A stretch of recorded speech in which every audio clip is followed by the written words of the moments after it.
Friends, आज हम बात कर रहे हैं यस बैंक की। यस बैंक का स्टॉक करीब 12.5 के आसपास ट्रेड कर रहा है और बाजार में भयंकर गिरावट हो चुकी है। करीब 4000 पॉइंट का करेक्शन आ चुका है और इस बड़े करेक्शन ने यह साबित कर दिया है कि भयंकर जब बाजार में गिरावट भी होगी तब भी यस बैंक का स्टॉक तो अब गिरने की संभावना कम हो चुकी है, क्योंकि ऑलरेडी काफी स्टॉक गिर चुका है। और जो लोगों का डर था कि जब बाजार में करेक्शन आएगा तो ये 10 के नीचे चला जाएगा, वो डर अब खत्म हो गया है, क्योंकि यहां पे स्टॉक करीब 1 से 2 महीने पहले जो प्राइस थी आज भी वही है, जबकि इसके बीच में 4000 पॉइंट का भयंकर बड़ा करेक्शन आ चुका है। तो ये एक बड़ी चिंता थी वो लोगों की खत्म हो गई। अब यहां से फिर से इसका बढ़ने के लिए मौका भी आ गया है, क्योंकि जब बाजार फिर से रिकवर होना शुरू होगा तो ये स्टॉक भी तेजी के साथ दौड़ सकता है। इसके बीच में प्रशांत कुमार की तरफ से एक बड़ा निर्णय लिया गया है। क्या है वो निर्णय और उस निर्णय की वजह से क्या आगे इफेक्ट पड़ सकता है यस बैंक के स्टॉक में, वो भी जानेंगे। दूसरा एक जो मैटर है डिश टीवी और यस बैंक का, वो लगातार बहुत ज़्यादा कॉम्प्लिकेटेड हो रहा है। क्या है मामला, कहाँ तक पहुंचा है और आखिरकार में उसका क्या निर्णय होने वाला है, उसको भी जानेंगे इस वीडियो के माध्यम से। और इस सब के बीच में क्या इस समय हमें यस बैंक के स्टॉक में इन्वेस्टमेंट करना चाहिए? तो फ्रेंड्स, ये मौका है जब इन्वेस्टमेंट आप यस बैंक के स्टॉक में करो, क्योंकि जब बाजार में बड़ी गिरावट होगी तब भी आपका इन्वेस्टमेंट यहाँ पे सुरक्षित रह सकता है, क्योंकि यहाँ पे अब गिरावट की संभावना बहुत कम हो चुकी है। तो सारी संभावनाओं को तलाशेंगे इस वीडियो के माध्यम से और जानने की कोशिश करेंगे कि जहाँ पे लगातार पॉजिटिव रिजल्ट मिल रहा है और रेटिंग एजेंसियां इसकी रेटिंग को अपग्रेड कर रही है, तो क्या इस मौके का हमें फायदा नहीं उठाना चाहिए?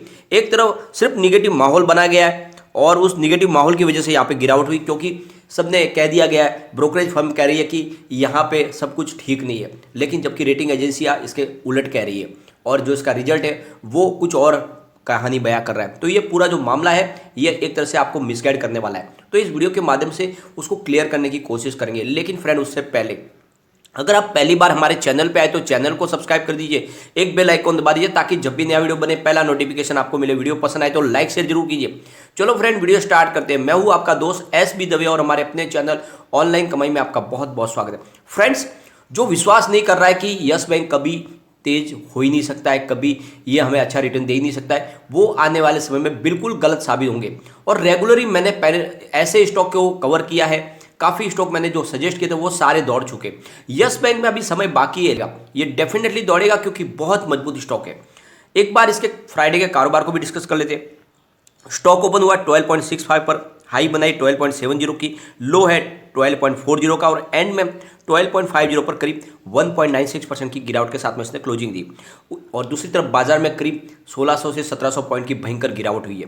तो यहाँ पे जो छोटी सी गिरावट है इसमें कोई डरने वाली बात नहीं है। सबसे बड़ी बात जो ये है कि 30 सितंबर को भी इसकी प्राइस 12.55 थी, तो इसी प्राइस पे अभी भी मिल रहा है और इसके बीच में करेक्शन आ चुका है कम से कम 4000 पॉइंट का।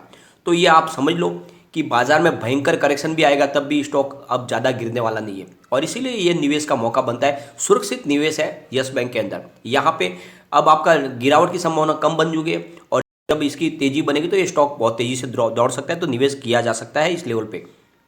बात BSE की करेंगे तो 1,44,63,000 का वॉल्यूम हुआ, सामने 75,05,000 की डिलीवरी उठाएगी और डिलीवरी का परसेंटेज 51.90% है। NSE की बात करें तो 7,42,33,000 का वॉल्यूम हुआ, सामने 3,40,47,000 की डिलीवरी उठाएगी और डिलीवरी का परसेंटेज 45.86%। तो दोनों एक्सचेंज में भारी क्वांटिटी में कामकाज हुआ है। अगर हम इसके वॉल्यूम का एनालिसिस करें तो पिछले एक महीने पहले इसका 8 करोड़ का वॉल्यूम था, 1 वीक पहले भी 8 करोड़ का वॉल्यूम हुआ, गुरुवार को 6 करोड़ का वॉल्यूम हुआ था, लेकिन फ्राइडे को 9 करोड़ का वॉल्यूम हुआ।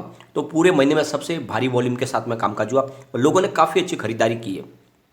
अगर हम परफॉर्मेंस को देखें तो 10.50 का इसने लो बनाया हुआ है और 20.75 इसका 50 रुपये का हाई है। फिलहाल 12 रुपीज़ के आसपास स्टॉक है और इसके बीच में जो अपडेट निकल कर आई है कि यस बैंक ने अब सुप्रीम कोर्ट का रुख कर लिया है, क्योंकि डिश टीवी का जो मामला है उसमें जो वोटिंग राइट के लिए उसके पास जो अधिकार था उसको हाई कोर्ट ने रिजेक्ट किया है। तो इलाहाबाद हाई कोर्ट ने जो है डिसमिस कर दिया उनकी पिटीशन को जो यस बैंक ने लगाई थी उत्तर प्रदेश पुलिस के खिलाफ। और ये जो मामला है पूरा, जिसमें डिश टीवी के अंदर यस बैंक की 24.19% की स्टेक है और यस बैंक चाहती है कि जो मैनेजमेंट है डिश टीवी का उसको बदला जाए और जो 1000 करोड़ रुपीज़ का जो फंड रेजिंग करना चाहते हैं उसको यस बैंक रोकना चाहती है। और इसके बीच में डिश टीवी ने इसके जो शेयर थे उसको फ्रीज कर दिया था, क्योंकि जो इसका पुराना मैनेजमेंट था राणा कपूर, उन्होंने इनकी जो डील हो रही थी वीडियोकॉन के साथ में, डिश टीवी की मर्जर हो रही थी, उसको रुकवा दिया था और ये पूरा मामला फिर आगे कानूनी पचड़े में फंस गया था। और इसी वजह से यूपी पुलिस ने नोटिस भेजा था यस बैंक को कि आप इनके शेयर को नहीं बेच सकते, क्योंकि ये पूरा मामला है फिलहाल जांच का विषय बना हुआ है, सीबीआई इसकी जांच करी है और इसीलिए तो एक तरह से रोक दिया गया था यस बैंक को डिश टीवी के शेयर बेचने से। तो फिर हाई कोर्ट का इन्होंने रुक किया था, लेकिन हाई कोर्ट में भी इनको राहत नहीं मिली है यस बैंक को। तो अब यस बैंक चली गई सुप्रीम कोर्ट में और वो चाहती है कि डिश टीवी के अंदर जो उनके शेयर है या तो उन शेयरों को वो बेचे और अपनी जो भी रकम है उसको रिकवर करे, या फिर उस मैनेजमेंट पे उनका कंट्रोल हो ताकि वो नया मैनेजमेंट ला सके डिश टीवी में और फिर से नए सिरे से डिश टीवी की शुरुआत की जाए। तो अब ये मामला चला गया है पूरा सुप्रीम कोर्ट के अंदर। अब आगे सुनवाई सुप्रीम कोर्ट में होगी।